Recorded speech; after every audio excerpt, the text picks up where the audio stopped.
Hola, mi amigo querido, qué alegría, ¿cómo estás? Algunos podrían decirme, sí, pastor, estoy bien, gracias a Dios.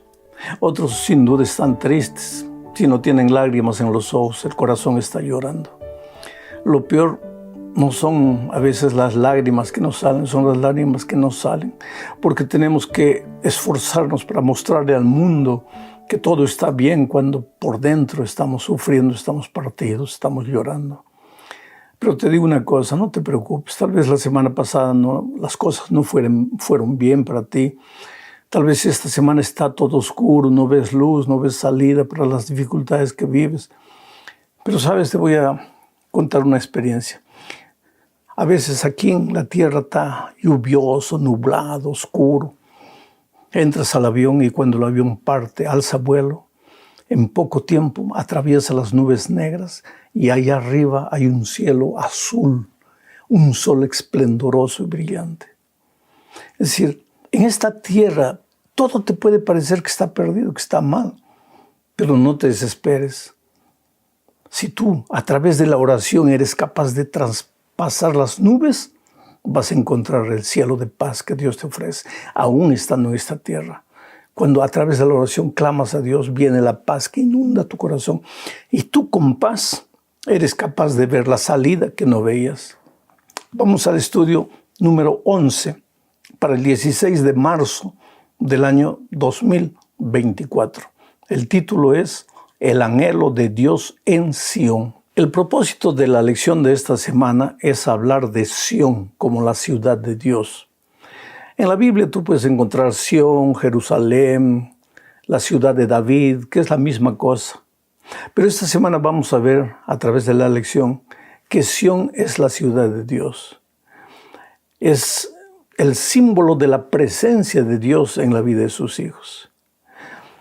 Vamos a la primera parte. Quiero leer un salmo antes de entrar a la primera parte. El Salmo 87, versículos 2 y 3. Dice así: Su cimiento está en el monte santo.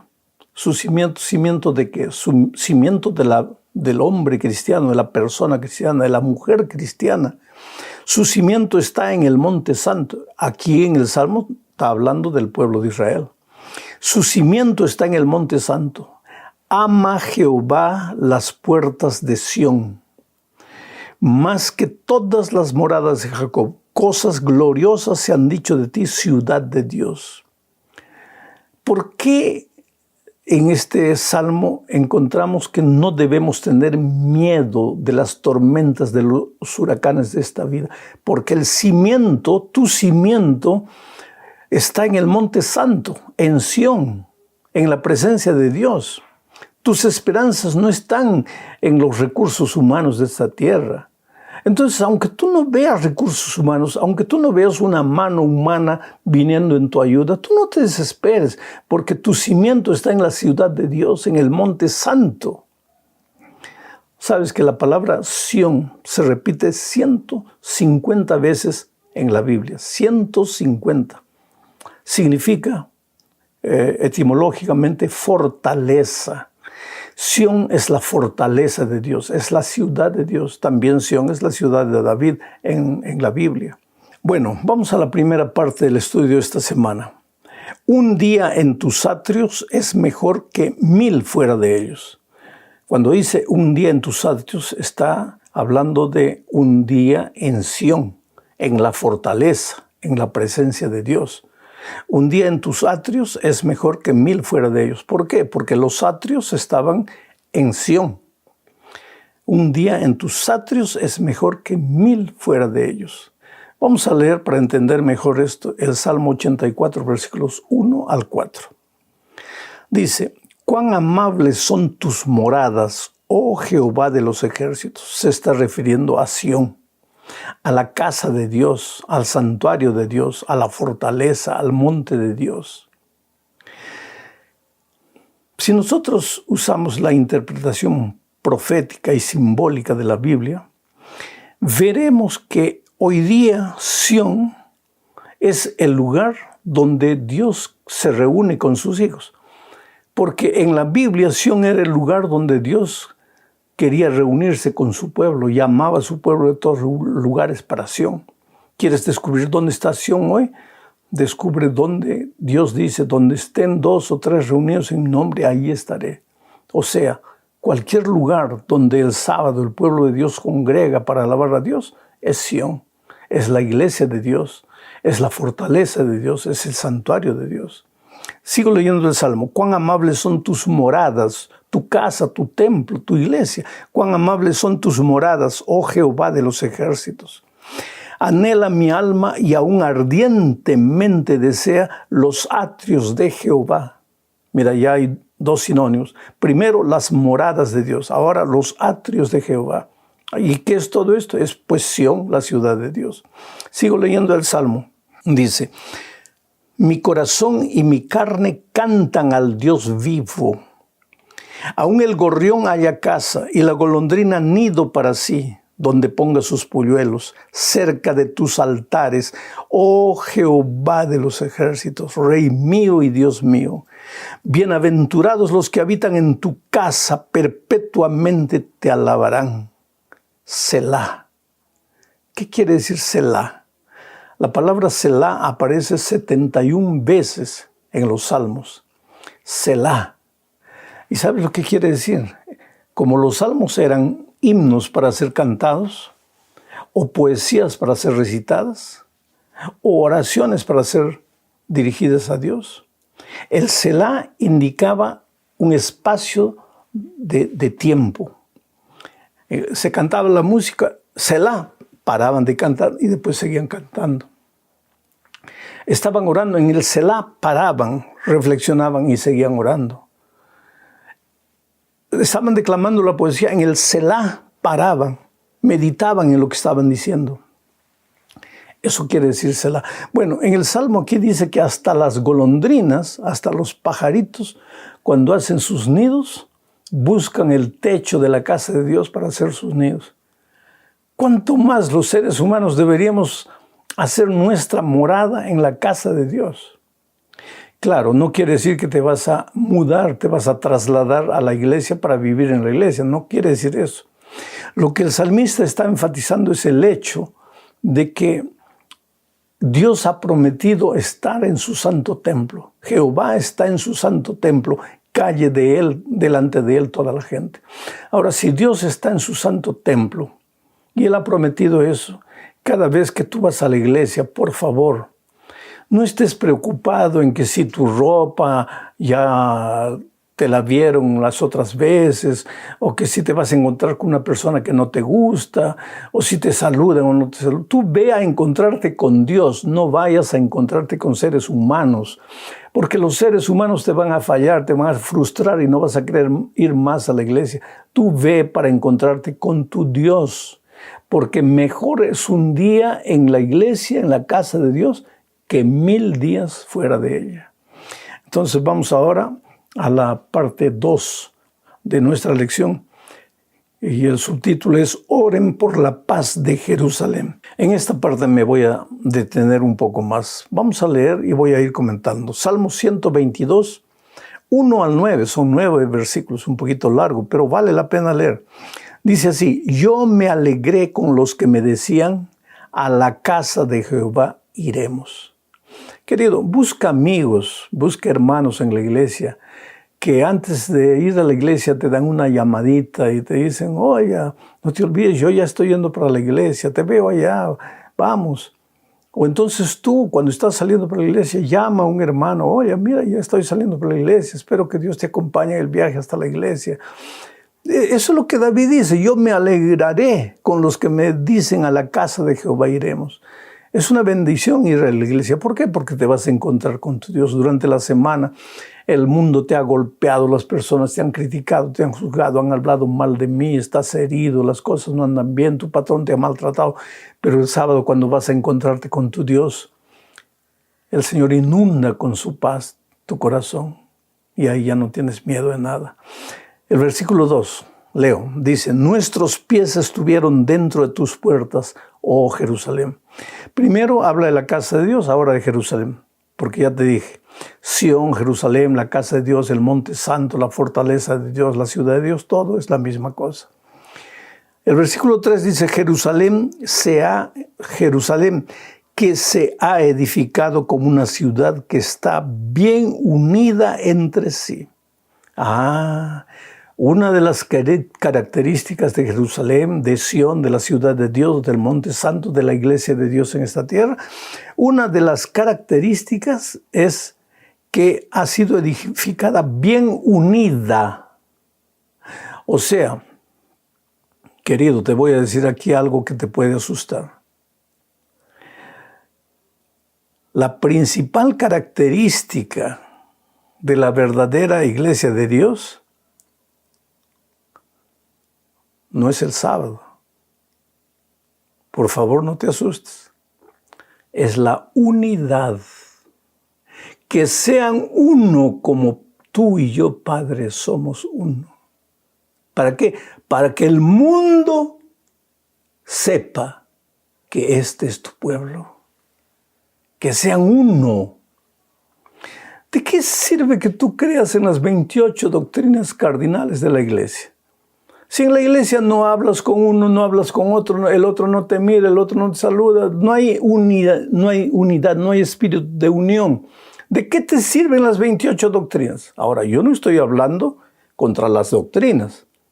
Eso es necesario porque vamos a ver en este mismo estudio que vamos a la iglesia a aprender de Dios, de su palabra.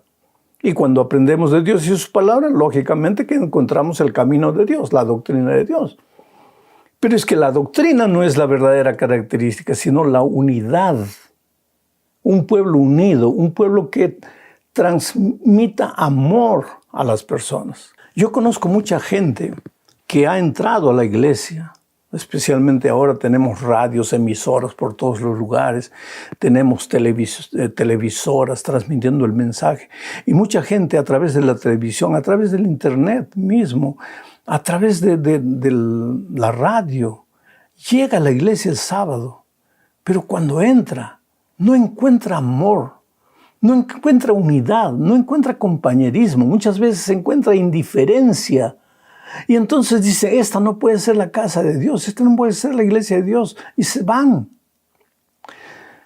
Por eso, tan preocupados como debemos estar en estudiar la palabra de Dios, en seguir las instrucciones divinas al pie de la letra, tenemos que estar preocupados en vivir el evangelio y ser una iglesia que transmita amor. Voy al versículo 24 de este salmo que estamos leyendo. Y allá, al monte, subieron las tribus de Jehová, conforme al testimonio dado a Israel para alabar el nombre de Jehová. Porque allá están las sillas del juicio, los tronos de la casa de David. Ahora mira lo que voy a leer ahora. Pedid por la paz de Jerusalén. Sean prosperados los que te aman. Otra característica de la iglesia de Dios. Paz. Una iglesia de paz. Y cuando cada miembro de iglesia tiene la paz que Dios ofrece, entonces cada miembro de iglesia va a ser prosperado. Pedid por la paz de Jerusalén, sean prosperados los que te aman. Ahora vea el versículo 7, dice así: sea la paz dentro de tus muros y el descanso dentro de tus palacios. Cuando hay paz en el corazón, hay descanso. Da ganas de estar en un lugar donde hay paz, donde hay unidad, donde hay descanso, donde hay amor. Versículo 8, por amor de mis hermanos y mis compañeros diré yo, la paz sea contigo. Por amor, paz y amor. No puede haber paz sin amor. Y donde hay amor, no hay miedo, no hay guerra, no hay discusión. Hay paz. Y el versículo 9 dice, por amor a la casa de Jehová, nuestro Dios, buscaré tu bien. O sea, cuando el amor de Dios llena tu corazón, entonces tú estás preocupado por hacer el bien a las otras personas. Resultado de todo eso, una iglesia unida, una iglesia de paz. El salmista quiere paz y unidad para Sión, para la casa de Dios, para la iglesia, para la fortaleza que Dios tiene para sus hijos en esta tierra. Llegamos a la tercera parte, hablando de Sión, el hogar de todas las naciones. Sión no es solamente para los que han nacido en la iglesia. Sión es para todas las naciones. Dice el Salmo 87, versículo 1 y 2, lo siguiente. Su cimiento está en el monte santo, ama Jehová las puertas de Sión más que todas las moradas de Jacob. ¿Por qué se menciona puertas y no puerta? ¿No hay una sola puerta para entrar al templo, al santuario? ¿Y por qué se menciona puertas? Porque la ciudad de Jerusalén tenía 12 puertas. Y porque la iglesia de Dios debe tener muchas puertas. Y esas puertas siempre deben estar abiertas para las personas, para que las personas entren. Los pordioseros, los pecadores, los hipócritas, los mentirosos, los ladrones. La iglesia debe estar abierta para todos. No para acariciarlos en la cabeza y decir, hijito, eres un pecador, Dios te ama, sigue en tu vida pecaminosa. No. Las puertas deben estar abiertas para que reciban el amor de Dios, pero el amor de Dios transforma. La gracia perdonadora es también la gracia transformadora. ¿Qué hace de Sión un lugar tan apreciado para Dios? Interesante. Isaías 2 y 3 dice lo siguiente. Acontecerá en lo postrero de los tiempos que será confirmado el monte de la casa de Jehová como cabeza de los montes. Está hablando de Sión. Y será exaltado sobre los collados y correrán a él todas las naciones. Mira, correrán al monte Sión, a la iglesia de Dios, a la casa de Dios, gente de todas las naciones. Y vendrán muchos pueblos y dirán, venid y subamos al monte de Jehová, a la casa del Dios de Jacob. Y nos enseñará sus caminos y caminaremos por sus sendas. Esto es lo que acabo de decir. La gente de todas las naciones, las tribus, de todas las razas, de todas las filosofías, gente pecadora de todos los pecados, tiene las puertas abiertas de la iglesia de Dios y entra, pero entra con un clamor en tu corazón.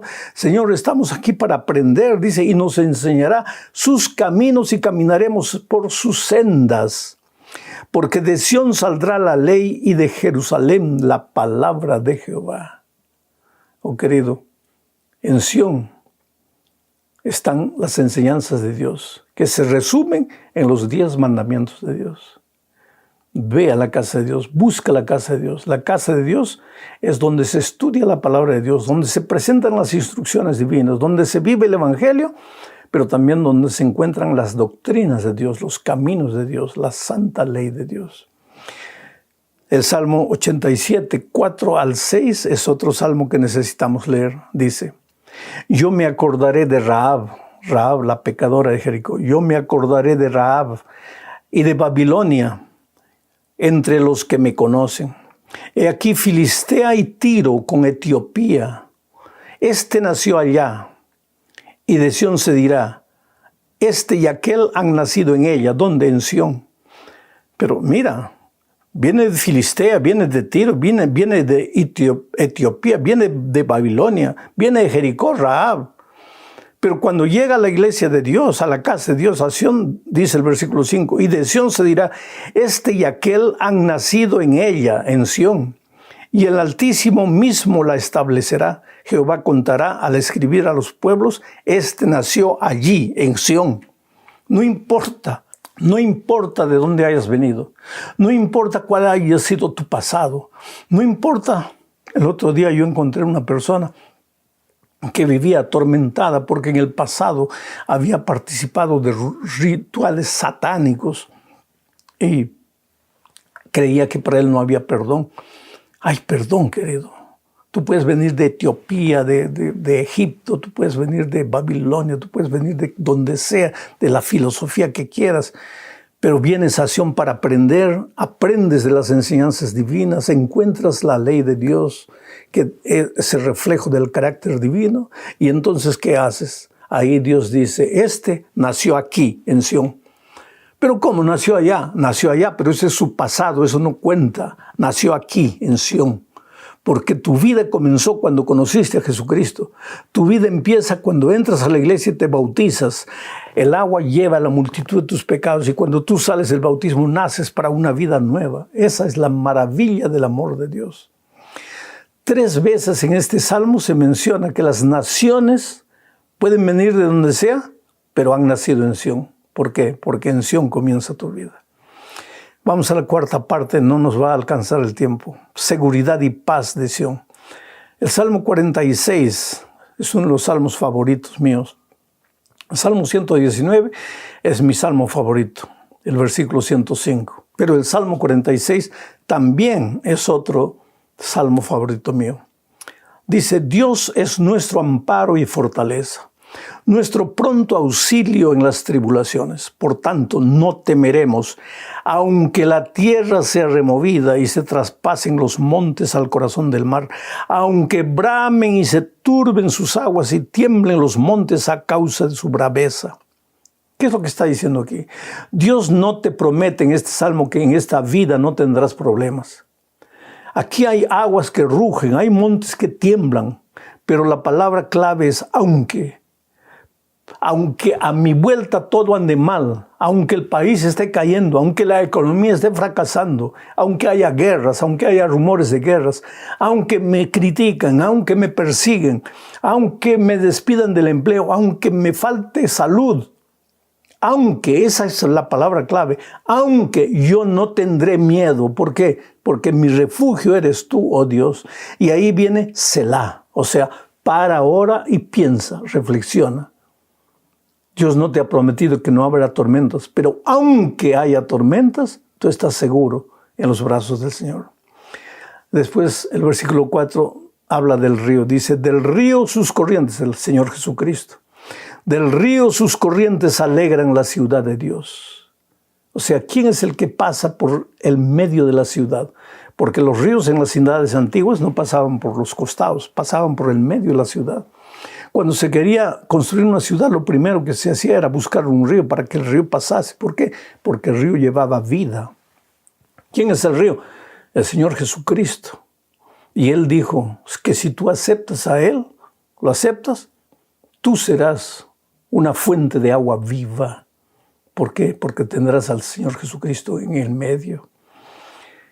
Jesús es el centro de la iglesia, el centro del mensaje, el centro del evangelio, el centro de las doctrinas, el centro de la santa ley de Dios es el Señor Jesucristo. Por eso el versículo 5 dice, Dios está en medio de ella, no será conmovida. Dios la ayudará. Al clarear la mañana, bramaron las naciones, tritubearon los reinos, dio él su voz, se derritió la tierra. Jehová de los ejércitos está con nosotros. Nuestro refugio es el Dios de Jacob, Selah. O sea, medita en todo esto. Y llegamos al fin de este estudio, hablando de lo inamovible que puede ser la iglesia de Dios, el cristiano, que edifica sus fundamentos en el monte Sión. Salmo 125, versículos 1 y 2 dicen, los que confían en Jehová son como el monte de Sión, que no se mueve, sino que permanece para siempre. Como Jerusalén tiene montes alrededor de ella, así Jehová está alrededor de su pueblo desde ahora y para siempre.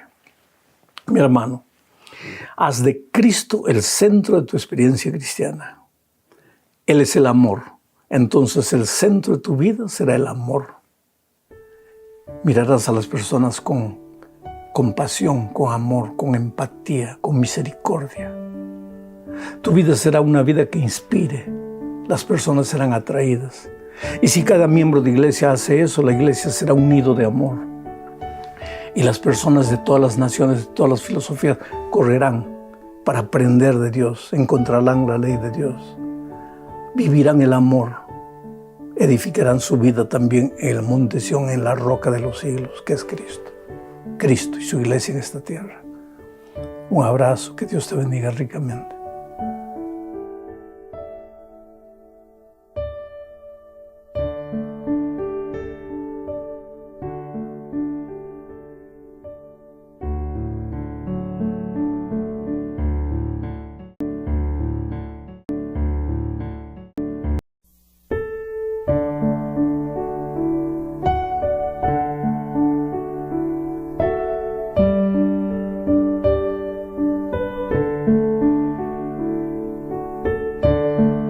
Hola, mi amigo querido. Mira, empezaremos el comentario de esta semana diciendo que lo peor que el pecado hizo en el ser humano fue desfigurar el carácter de Dios. Porque cuando el hombre salió de las manos de Dios, reflejaba el carácter divino. Infelizmente entró el pecado. A partir de ese momento surgieron el egoísmo, la soberbia, los complejos, las deformaciones que no nos permiten hoy ser felices. Por ejemplo, tú y tu esposa se casan motivados por el más lindo amor. Serías capaz de dar tu vida por ella. Pero entonces, ¿por qué algunos años después ustedes se separan? ¿Qué sucedió a lo largo del camino? ¿Sabes? El problema es el carácter. Desde el día de nuestro nacimiento, traemos con nosotros un carácter deformado por el pecado. Recuerda que la primera discusión o acusación entre Adán y Eva surgió justamente después de la entrada del pecado. Hasta ese momento era una pareja que vivía en armonía, pero entró el pecado y uno comenzó a acusar al otro. Bueno, ¿y qué tiene que ver todo esto, lo que estoy diciendo, con los estudios de mayordomía de este trimestre? Pues es simple. Una mayordomía sabia consiste en administrar la vida como Dios desea que la administremos. Pero el problema es que nuestro carácter deformado no nos permite administrar la vida como Dios quiere. La verdad es que Dios es dueño de todo lo que existe y también de nuestra vida. Nos lo entregó todo para que pudiéramos vivir, pero nosotros no somos dueños de nada. Todo lo hemos recibido prestado de Dios. Somos apenas administradores y como sabios administradores debemos aprender también a administrar la vida como Él espera que la administremos. ¿Y cómo Él espera que hagamos eso? Pues siguiendo sus consejos, sus recomendaciones, lo que está escrito en su palabra. Bueno, para vivir la vida como Dios quiere que la vivamos, es necesario que aprendamos a andar diariamente con Dios en una experiencia de amor. Así, en ese compañerismo mutuo aprenderemos de manera práctica cómo se administra la vida. Solo que al andar con Dios sucederá también otra cosa extraordinaria. El carácter de Dios se reflejará diariamente en nuestra vida. Nuestra manera de ser tendrá las marcas del carácter de nuestro Padre Celestial. Sus características aparecerán de manera natural en nuestra experiencia. Una de esas características es la fidelidad. Primera a los Corintios capítulo 4 versículo 12 dice: Ahora bien, de los administradores se espera que demuestren ser dignos de confianza. Dignos de confianza. Otras versiones de la Biblia dicen: ahora bien, se requiere de los administradores que cada uno sea hallado fiel. Fidelidad tiene que ver con ser digno de confianza. Los administradores sabios tienen que ser hombres fieles, dignos de confianza. Piensa en José, el administrador de la casa de Potifar. ¿Era un hombre digno de confianza o no? ¿Fue fiel a su Señor a pesar de la tentación? Ah, querido, si seremos fieles administradores de la vida que Dios nos confió, no será porque no encontremos tentaciones en el camino, sino a pesar de las tentaciones.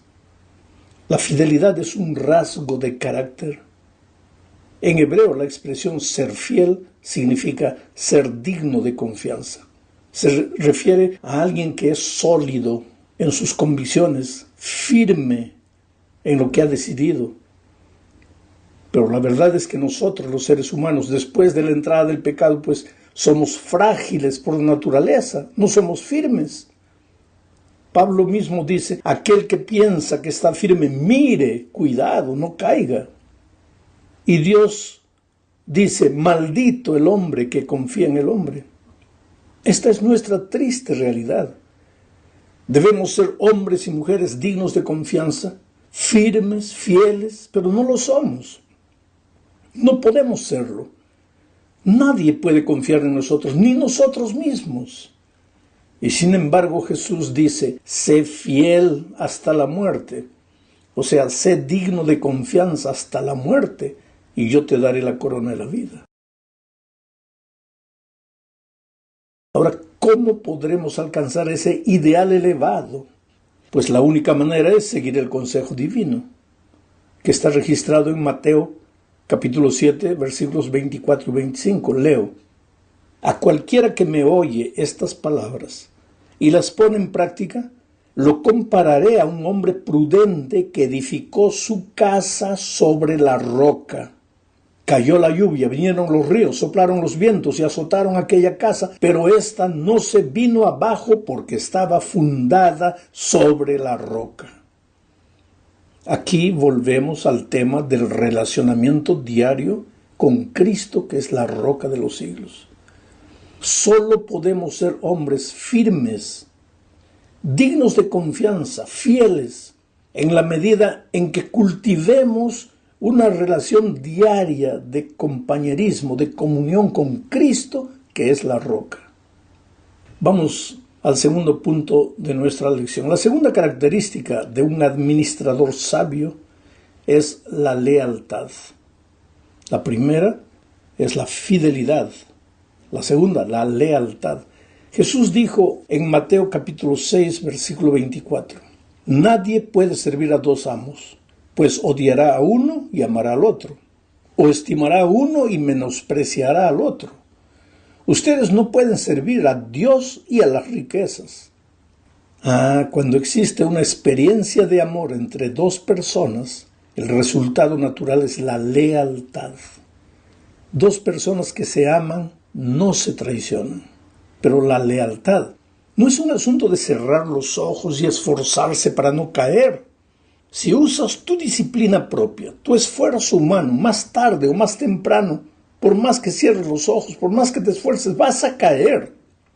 Recuerda que tienes una naturaleza pecaminosa y por lo tanto dependes únicamente de alguien que jamás haya caído, y ese alguien es la persona maravillosa de Cristo. Recuerda que Dios es un Dios celoso. Eso dice la Biblia. Esto significa que Dios no hace concesiones. Si Él dijo que es blanco, pues es blanco. No es más o menos blanco. Esto también significa que Dios no comparte su soberanía con nadie. Él es celoso. Y si somos sus siervos, necesitamos ser sus siervos y de nadie más.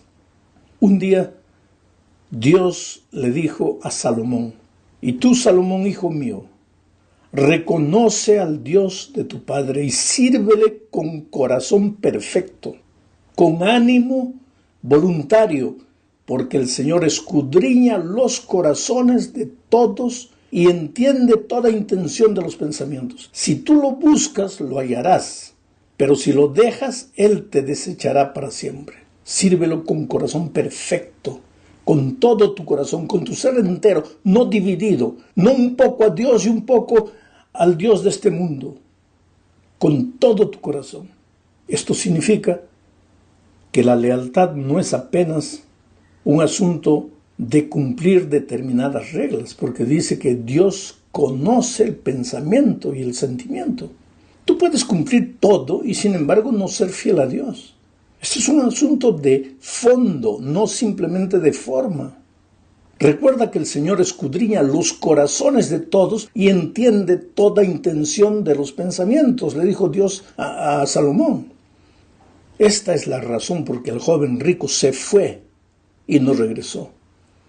Estaba dispuesto a cumplir las reglas, pero su corazón amaba al dinero.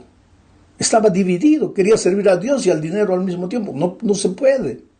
Y Dios desea cultivar con el ser humano una experiencia de amor. Y cuando una persona ama de verdad, pues no necesita que la otra la esté vigilando para permanecer leal a la persona que ama. La lealtad, como el amor, debe ofrecerse libremente, o entonces no es verdadera lealtad.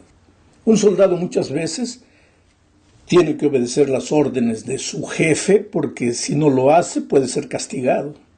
Este soldado quizá cumpla su deber, pero lo cumple por miedo del castigo. Esa no es la clase de lealtad que Dios pide. Observa el caso de Job, por ejemplo. Él no esperaba los eventos catastróficos que destruyeron a su familia, que destruyeron sus posesiones, su salud, nada de eso. Él nunca esperó eso. Y cuando todo eso llegó y parecía que Dios lo había abandonado, podría haber perdido la confianza, el amor y el compromiso. Pero su lealtad a Dios era una decisión inquebrantable de amor, con honestidad y sin miedo a alabar públicamente a Dios. Pronunció las famosas palabras registradas en Job capítulo 13, versículo 15. Aunque Él me matare, en Él esperaré. Quiere decir, su fidelidad en medio de la situación crítica fue la esencia de su lealtad. Esto significa que el cristiano leal lo es por amor y no solamente porque Dios le da muchas bendiciones. Servir a Dios, ser fiel a Dios, declarar amor a Dios cuando todo va bien, eso es fácil. Pero seguir amando a Dios, confiando a Dios, siendo leal a Dios en medio de las dificultades y de las adversidades de la vida, solo los verdaderos cristianos pueden hacerlo. Aquellos que cultivaron una vida diaria de compañerismo con Dios. Vamos a la tercera parte. Aquí veremos la tercera característica del mayordomo sabio. Esta tercera característica es una conciencia limpia. Infelizmente el mundo en el que vivimos, pues es un mundo que ha reemplazado la palabra de Dios por las preferencias humanas. Ya no importa mucho hoy lo que Dios dice en su palabra. Lo que importa es lo que yo creo, lo que yo pienso. Y generalmente lo que yo creo, lo que yo pienso no está de acuerdo a lo que dice la palabra de Dios, sino a lo que me conviene. Esa manera de pensar de nuestro siglo se hace también realidad en la iglesia, porque la iglesia está formada por hombres y mujeres que viven en este mundo y no pueden evitar ser contagiados inconscientemente por las tendencias de afuera. Hay muchos dentro de la iglesia que creen que Dios no se importa mucho con sus actitudes porque, en fin, Dios los ama. Y es verdad que Dios los ama. Dios nunca va a dejar de amar a sus hijos. Pero Hebreos capítulo 10, versículos 19 al 22 dice: Hermanos, puesto que con toda libertad podemos entrar al lugar santísimo por la sangre de Jesucristo, por el camino nuevo y vivo que Él nos abrió a través del velo, es decir, de su propio cuerpo, y puesto que tenemos un gran sacerdote al frente de la casa de Dios, acerquémonos con un corazón sincero y con la plena seguridad de la fe, con el corazón purificado de una mala conciencia y con el cuerpo lavado en agua pura. ¿Qué significa una mala conciencia? Hay que acercarse a Dios purificado de una mala conciencia. ¿Sabes? La conciencia funciona como una brújula interior. Nos muestra el camino por el que debemos andar. Solo que esa brújula interior fue malograda con la entrada del pecado al mundo. Fue distorsionada. Hoy esa brújula ya no funciona bien. Apunta para el lado equivocado y nos lleva hacia la muerte. Para ser una brújula que trabaje bien necesita estar nuevamente en armonía con las enseñanzas divinas y no con la opinión de la sociedad en la que vivimos. Si está en armonía con las enseñanzas divinas, la brújula pues es una conciencia limpia. De otro modo es una mala conciencia o una conciencia cauterizada. Jesucristo tenía una conciencia limpia y hacía cosas buenas y justas porque tenía la ley de Dios en su corazón. Él mismo lo dijo en Salmos 40, versículos 7 al 9. En el pergamino se habla de mí. Hacer tu voluntad, Dios mío, me agrada. Tu ley la llevo dentro de mí.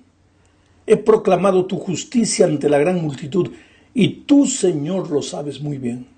Tu ley la llevo dentro de mí. Qué interesante. Ahora, ¿qué hacer si nuestra conciencia está contaminada?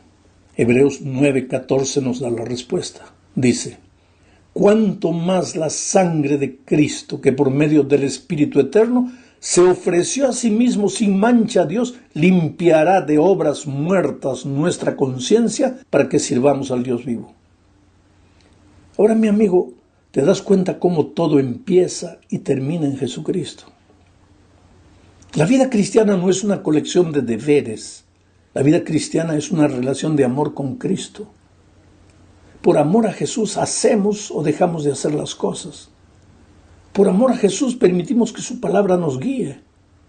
Tiene que haber una relación de amor entre Cristo y el ser humano. Vamos a la cuarta característica de un administrador sabio. Me refiero a la obediencia. Consideremos el caso de Caín y Abel. Abel se arrodilló ante el altar llevando obedientemente el cordero que Dios había pedido. Caín por su vez se arrodilló llevando el fruto de la tierra, fruto de sus manos. Ahora, date cuenta que ambos hermanos estaban arrodillados. Aparentemente ambos estaban adorando, estaban en la misma iglesia. Solo que Caín seguía su propia voluntad humana y no la de Dios. El cordero muerto fue aceptado, el cordero que Abel llevó, pero los frutos de la tierra que Caín llevó fueron rechazados. Ahora, la sierva de Dios dice al respecto lo siguiente en el Comentario Bíblico Adventista, volumen 6, página 1109. Dice así: la muerte de Abel fue la consecuencia de que Caín rechazara el plan de Dios en la escuela de la obediencia para ser salvado por la sangre de Jesucristo, simbolizado por las ofrendas ceremoniales que lo señalaban.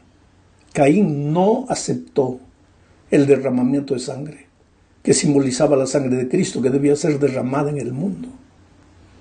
Querido, la obediencia es una expresión de amor.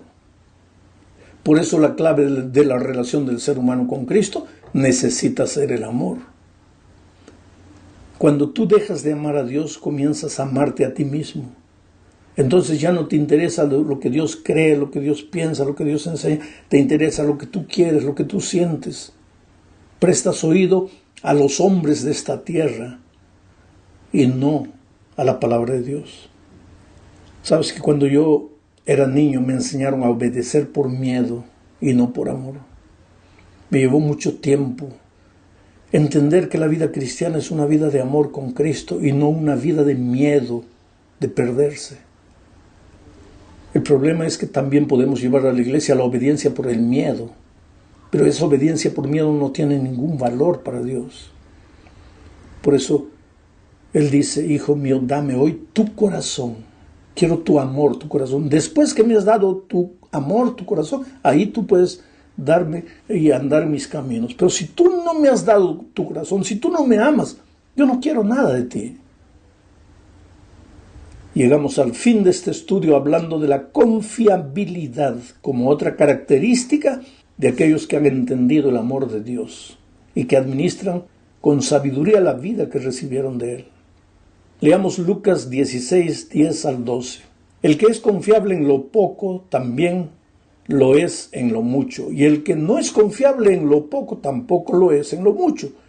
Porque si el manejo de las riquezas injustas ustedes no son confiables, ¿quién podrá confiarles lo verdadero?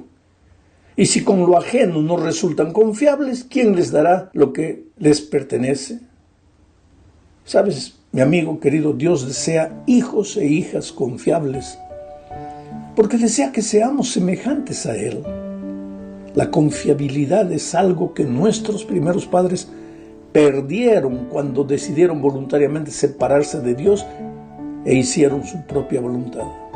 Ellos tenían todas las condiciones de ser obedientes y confiables. Habían sido creados en estado de perfección, pero ese estado de perfección demandaba la libertad y ellos usaron mal la libertad. Hoy nosotros ya estamos contaminados por la naturaleza pecaminosa, pero ese no es argumento para decir que no podemos ser confiables. La confiabilidad es una marca divina, es una característica de Dios que puede ser reproducida en los que caminan diariamente con Él. Pero para eso hay que andar con Él todos los días. Y ya estudiamos que andar con Él todos los días es estudiar su palabra, orar y buscar una persona y traerla a Jesucristo. Que Dios te bendiga ricamente.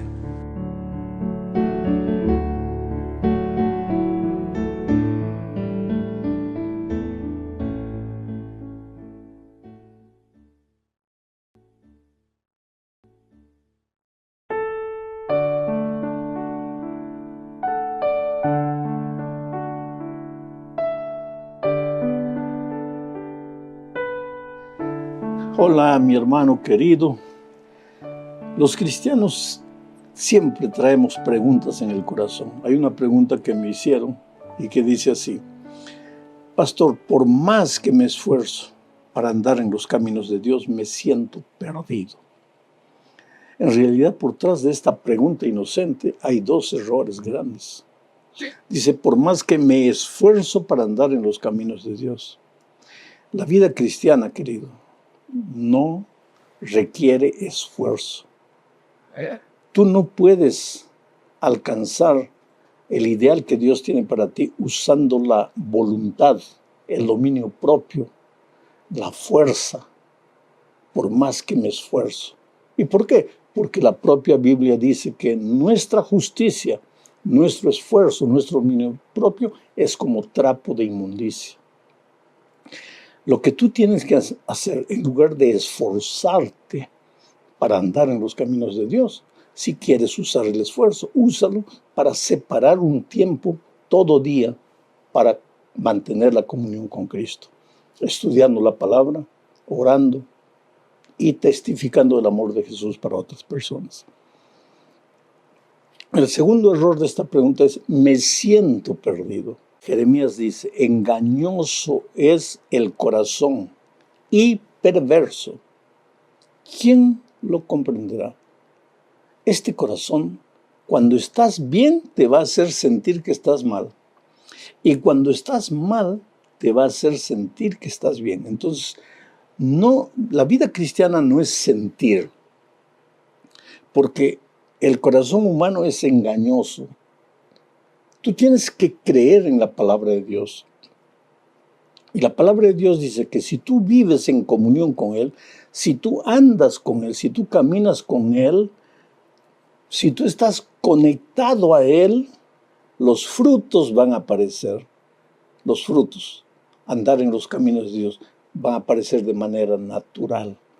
Entonces tú concéntrate en mantener la comunión con Cristo y deja todo lo demás en las manos de Dios y no creas mucho en tus sentimientos. Ok, vamos a la lección número 11 para el 15 de junio del año 2024. El título de la lección es El conflicto inminente. Y el propósito de este estudio es mostrar que a medida que nos aproximemos del fin, el enemigo va a quedar tan airado con el pueblo de Dios fiel, porque él no consigue engañar al pueblo de Dios, porque el pueblo de Dios tiene la Biblia abierta, la luz de la palabra de Dios, y no se deja engañar. Entonces el enemigo se va a airar tanto que va a hacer guerra, va a perseguir, va a usar la fuerza para obligar a los hijos de Dios a adorar al diablo o a cualquier cosa menos a Dios. Entonces vamos ahora a la primera parte de este estudio, el conflicto final del Apocalipsis. Mira, el conflicto comenzó en el cielo por causa de la adoración. Lucifer se levantó y consiguió engañar a una tercera parte de los ángeles, haciéndolos creer que no deberían adorar a Dios ni obedecerle. Adórenme a mí, dijo, obedézcanme a mí. Acusó a Dios de ser arbitrario, dictador, tirano. Él prometió libertad. Él prometió que sería un líder diferente. Y con sus mentiras logró engañar una tercera parte de los ángeles. Ahora vamos a ver lo que dice Apocalipsis 14, 7 al 9. Pero leamos este texto con el contexto de que en el cielo el conflicto empezó por causa de la adoración. Ahora Dios levanta en los últimos tiempos a un pueblo especial, un pueblo fiel para predicar el evangelio eterno. Y mira lo que dice Apocalipsis 14, 7 y 9. Diciendo a gran voz, este ángel de Apocalipsis 14 se levantó diciendo a gran voz, temed a Dios y dadle gloria, porque la hora de su juicio ha llegado.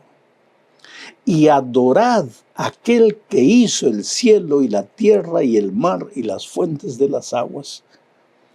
Y el tercer ángel lo siguió diciendo a gran voz: si alguno adora a la bestia y a su imagen, y recibe la marca en su frente o en su mano, él también beberá del vino de la ira de Dios, que ha sido vaciado puro en el cáliz de su ira. Hay dos cosas que hay que notar aquí. En el cielo, los fieles adoradores de Dios fueron 70%, pero hubo un 30% que escuchó los engaños, la seducción del enemigo y se fue con él. El gran conflicto era por causa de la adoración. No es que Dios quisiese ser adorado, sino que la adoración de sus hijos era una expresión, una revelación práctica del amor que existía entre Dios y sus hijos. Cuando ellos decidieron adorar a Lucifer, decidieron quitar su lealtad de Dios, su amor de Dios, y dirigir su amor hacia Lucifer. Comenzó el conflicto. El conflicto descendió a la tierra. Cuando Eva fue tentada, tuvo que decidir entre amar a Dios, ser leal a Dios, adorar a Dios, respetar su palabra, o seguir la voz de la serpiente y tratar de ser como Dios, porque eso fue lo que la serpiente dijo: si comieres serás como Dios. Desde aquel día el conflicto fue basado prácticamente en la adoración, en el amor a Dios, en la obediencia. Se formaron dos ejércitos: Lucifer por un lado, el Señor Jesucristo por otro lado. El tema era adoración, pero la adoración se relacionaba con la creación. Por eso el ángel de Apocalipsis 14 dice que debemos adorar a Dios, creador del cielo y de la tierra. Y por eso el diablo también dice que deben. Voy a leer de nuevo el texto de Apocalipsis 14, de 7. Voy a leer específicamente el versículo 9. Dice: y el tercer ángel lo siguió diciendo a gran voz: si alguno adora a la bestia, no adora a Dios, adora a la bestia y a su imagen, y recibe la marca en su frente o en su mano, él también beberá del vino de la ira de Dios, que ha sido vaciado puro en el cáliz de su ira. Los que obedecen a Dios y adoran a Dios reciben la marca de Dios, el sello de Dios, que es el sábado, relacionado con la creación.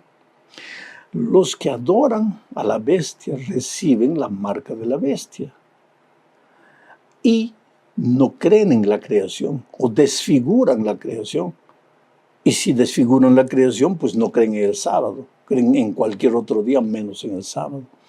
Entonces este asunto es mucho más serio del que a simple vista podemos imaginar.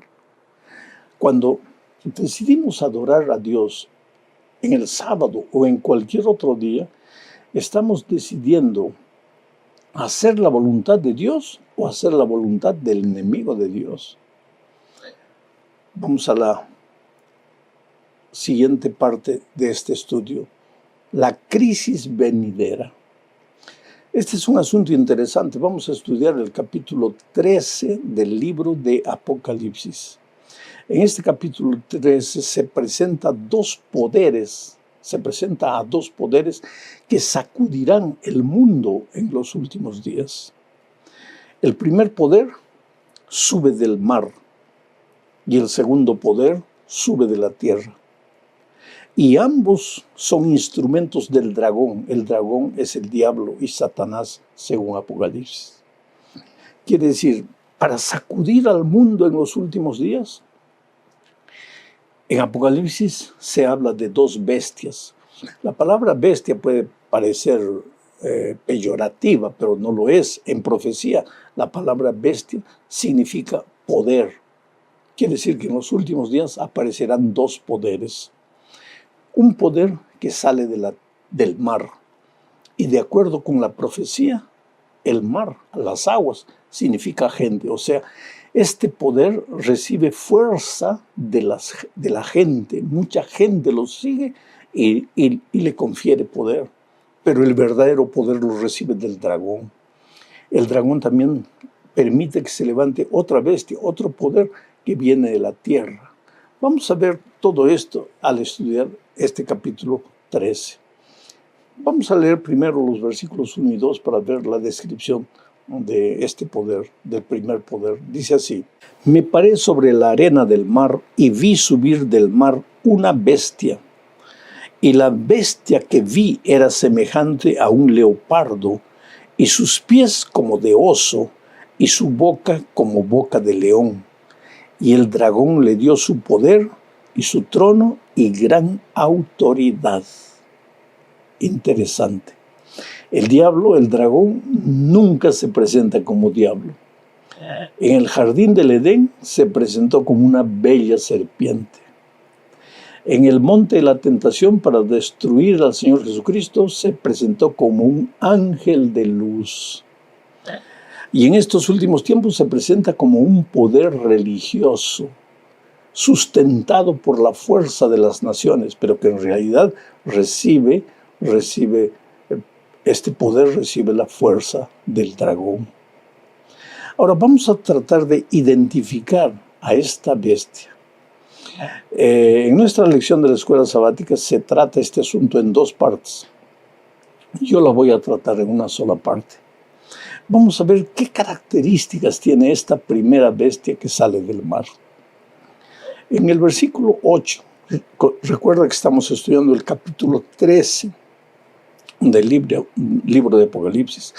En el versículo 8 dice: y la adoraron, a la bestia, y la adoraron todos los moradores de la tierra, cuyos nombres no estaban escritos en el libro de la vida del Cordero, que fue inmolado desde el principio del mundo.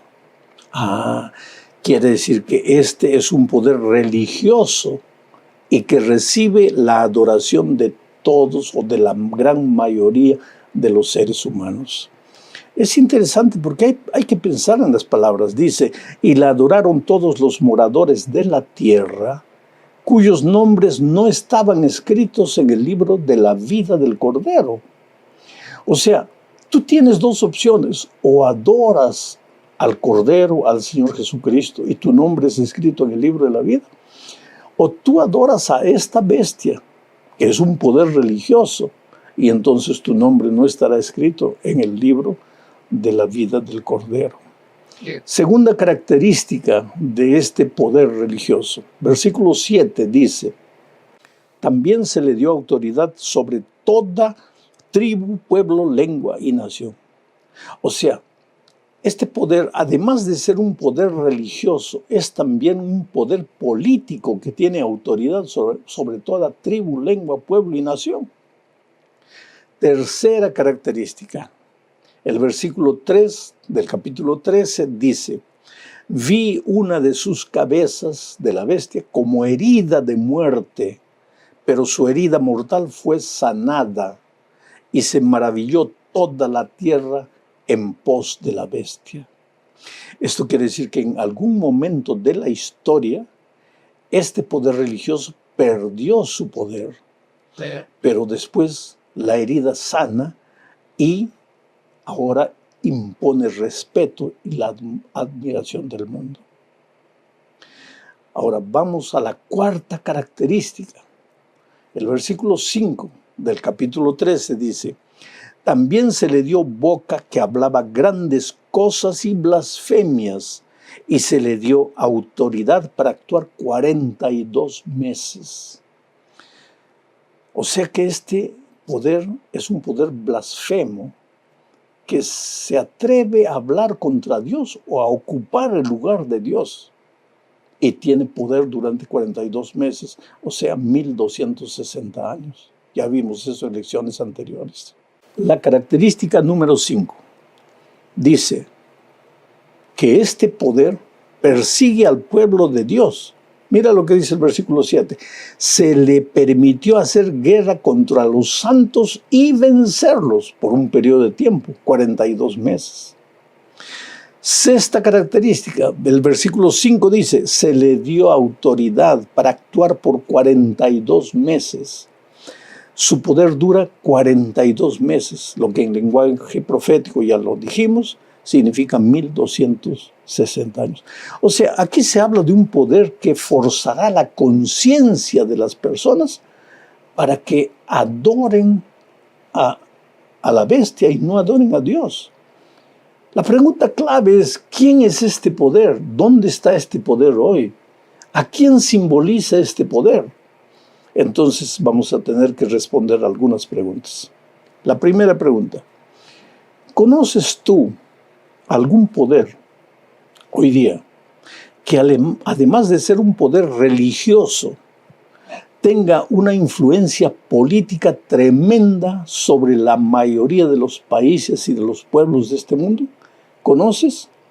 Si conoces un poder religioso, que además de religioso sea político y tenga influencia en la mayor parte del mundo, esa es la bestia de que habla el capítulo 13 de Apocalipsis. Segunda pregunta, ¿conoces tú algún poder religioso que además de poseer esta primera característica, haya perdido su fuerza política en algún momento de la historia para recuperarla después?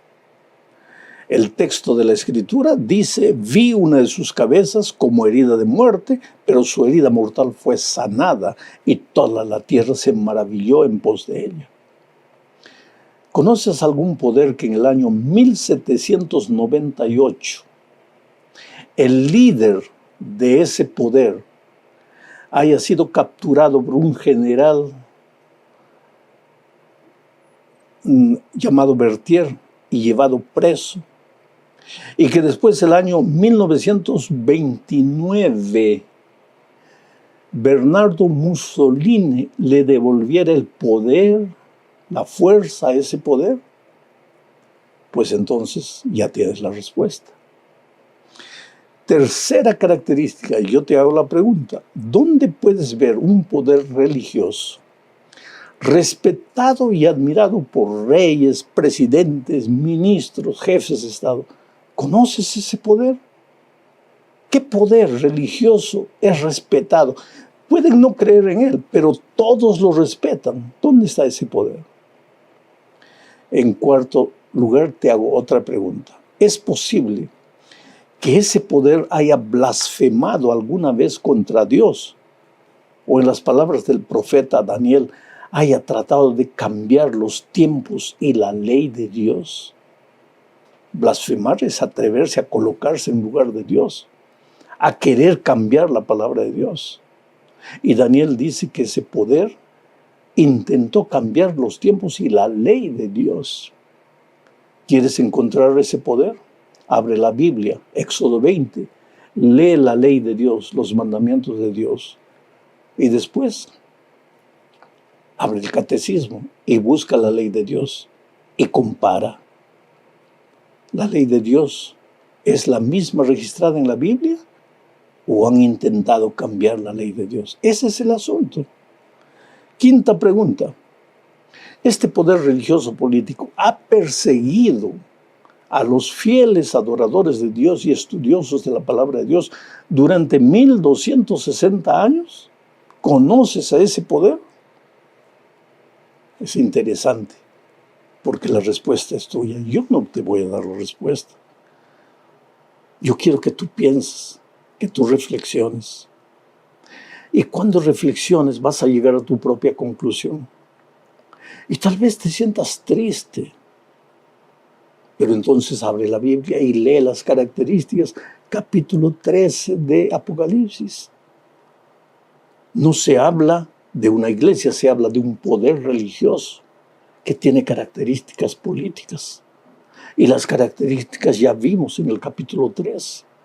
¿Dónde está ese poder? Entonces llega a tu propia conclusión. Llegamos al fin de este estudio hablando de la bestia que sube de la tierra.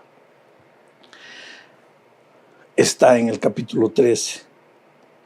Mira, la primera característica, versículo 11, dice: Después vi otra bestia que subía de la tierra y tenía 2 cuernos semejantes a los de un cordero, pero hablaba como dragón. O sea que este poder es un poder que comienza como un cordero, pero que termina hablando como un dragón. Vamos a ver eso más adelante. Segunda característica, versículo 12. Y esta bestia ejerce toda la autoridad de la primera bestia en presencia de ella, y hace que la tierra y los moradores de ella adoren a la primera bestia, cuya herida mortal fue sanada. O sea que este poder coloca su fuerza al servicio de la primera bestia. Tercera característica, versículo 13. También hace grandes señales, de tal manera que aún hace descender fuego del cielo y la tierra delante de los hombres. O sea que este es un poder que deslumbra con su tecnología, con las maravillas que hace. Cuarta característica, versículo 14.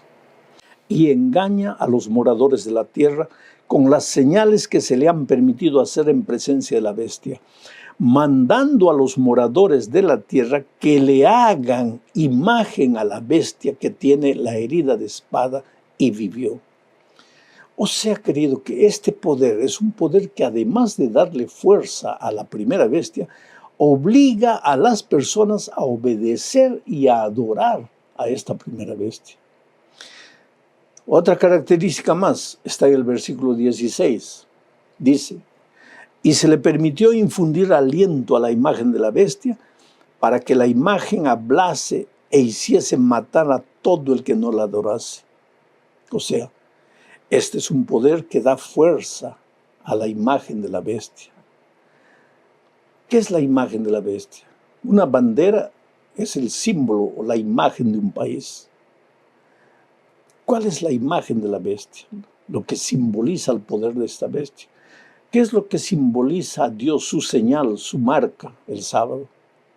¿Qué es lo que simboliza a este poder religioso, lo que expresa su poder sobre la conciencia de las personas? Cualquier día que no sea sábado, tal vez el domingo. Este es un asunto que demanda mucha reflexión. Otra característica más está en el versículo 16 y 17, 2 versículos. Dice así: a todos, este poder hace que a todos, pequeños y grandes, ricos y pobres, libres y esclavos, se les pusiese una marca en la mano derecha o en la frente. Aquí está la marca. Y que ninguno pudiese comprar ni vender, sino el que tuviese la marca o el nombre de la bestia o el número de su nombre. O sea, va a obligar a las personas a recibir la marca de la bestia. Y si la marca de Dios, el sello de Dios es el sábado, tú puedes imaginar cuál es la marca de la bestia. Ahora, ¿quién es este poder? ¿A quién simboliza? Yo te hago algunas preguntas. ¿Conoces hoy un país poderoso que en los comienzos de su historia hablase como un cordero, creyese en el cordero, predicase al cordero, y que hoy, porque era una nación estudiosa de la Biblia, pero que hoy es defensora de la libertad de adorar a Dios de la manera que quiera? Quiere decir, este país se ha convertido en un nido de ideologías, de filosofías. ¿Conoces ese país? Es un país poderoso en el mundo.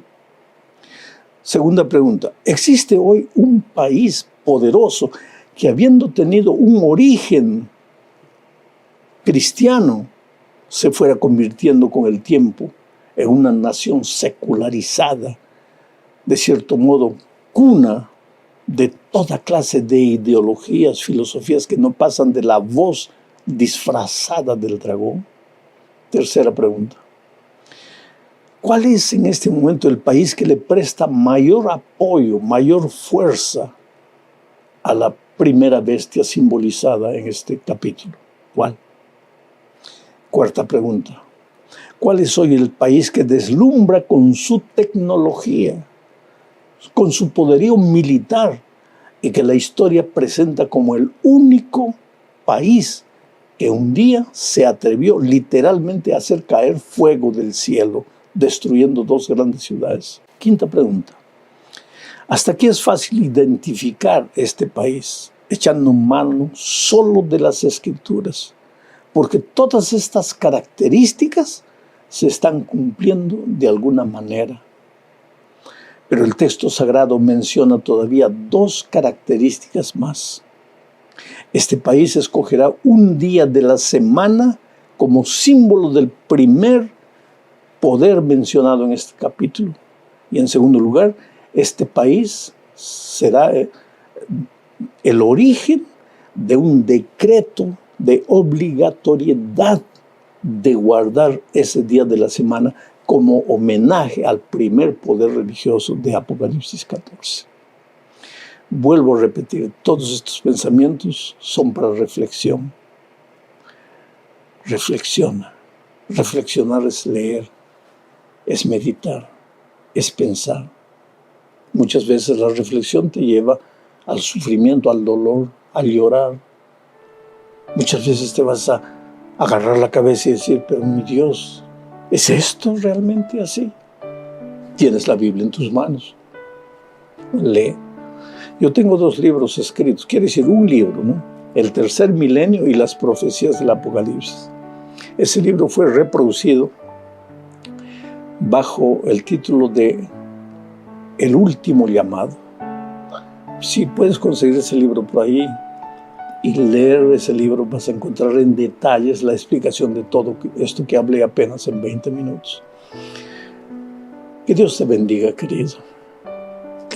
Oro por ti. Tú eres una persona maravillosa, sincera. Yo no tendría el derecho de hacerte sufrir, pero la Biblia es la palabra de Dios. Y delante de la Biblia todos tenemos que reverenciarlo, inclinar la cabeza con reverencia y aceptar lo que Dios dice. Un grande abrazo, felicidades.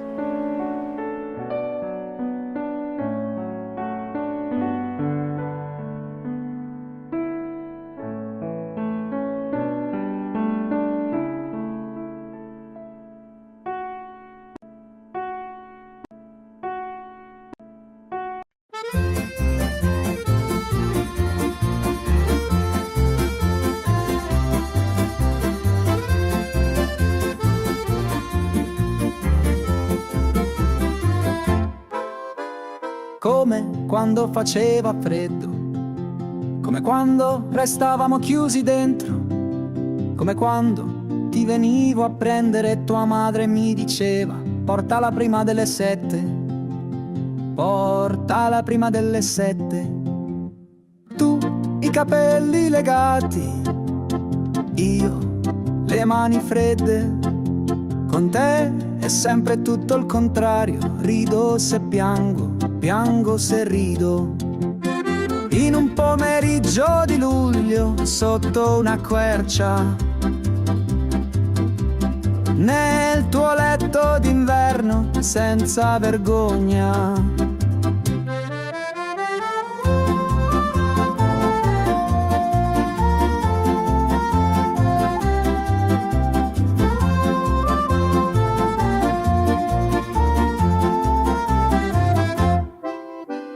Come quando faceva caldo, tu il sudore sul naso, mi parlavi del tuo posto segreto e a San Luca nessuno può sapere tutto. Tu, la coda, la penna, il quaderno, il jean stretto, con te è sempre tutto il contrario, rido se piango, piango se rido. In un pomeriggio di luglio, sotto una quercia, nel tuo letto d'inverno, senza vergogna.